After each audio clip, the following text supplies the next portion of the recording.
am basically there to make money. I cannot and do not look at the social consequences of what I do. Plan de domination mondiale. Ce plan, c'est le super gouvernement. Par tous ces moyens, nous opprimerons tant les chrétiens qu'ils seront contraints de nous offrir l'hégémonie mondiale. Dès que nous aurons atteint une telle position, nous pourrons aussitôt absorber toutes les puissances gouvernementales du monde entier et former un super gouvernement universel. Nous remplacerons les gouvernements existants par un monstre que nous appellerons l'administration du super gouvernement. Ses mains s'étendront au loin comme de longues tenailles et il aura à sa disposition une organisation telle qu'il ne pourra manquer de soumettre toutes les nations. Nouvel ordre mondial.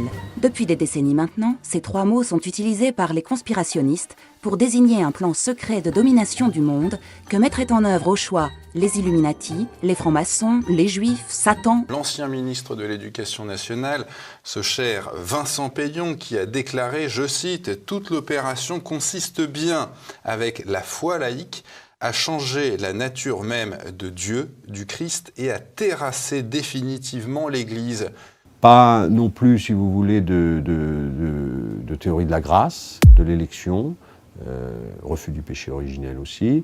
Alors, comme l'Église catholique, selon lui, ne s'accommode pas de la République, eh bien, il faut abattre l'Église catholique et créer une autre religion parce qu'il pense que le peuple ne peut pas se passer de religion, donc il veut créer une religion laïque. Dans le fond, le divin, ou je ne sais pas comment dire, doit s'incarner dans tous les hommes, à égalité.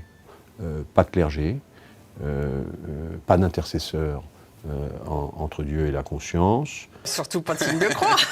Avec l'idée que c'est, dans le fond, aux hommes de continuer la création divine. Tout est axé sur l'éducation sexuelle, sur l'égalité homme-femme, sur la lutte contre l'homophobie, sur l'immigration sans frontières, on est tous égaux, il n'y a pas de différence. De briser les liens familiaux, d'abolir la différence entre les sexes, de changer les citoyens en consommateurs et d'asservir les travailleurs. Faire des élèves bien dociles, comme vous expliquez dans votre ouvrage, c'est quoi l'objectif à terme ? C'est de manipuler la population comme on l'entend, c'est ça, ouais. De les contrôler.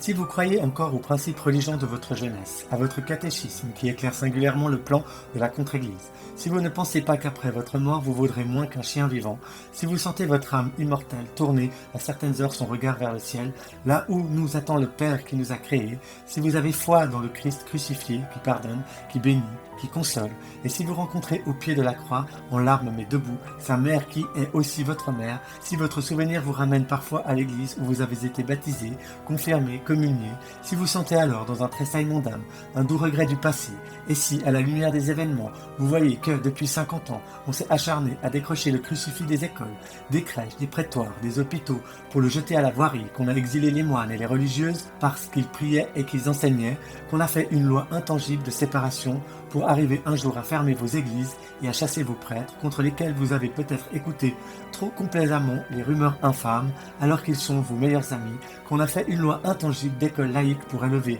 nous l'avons dit, des générations sans Dieu, les bolcheviks de demain, qu'en définitive c'est le Christ, c'est Dieu qu'on a chassé de France et que c'est bien l'application rigoureuse du plan maçonnique. Si vous voyez ces choses et si vous comprenez enfin l'avertissement, confirmé par les faits, unissez-vous contre les francs-maçons. Demain, non. Aujourd'hui.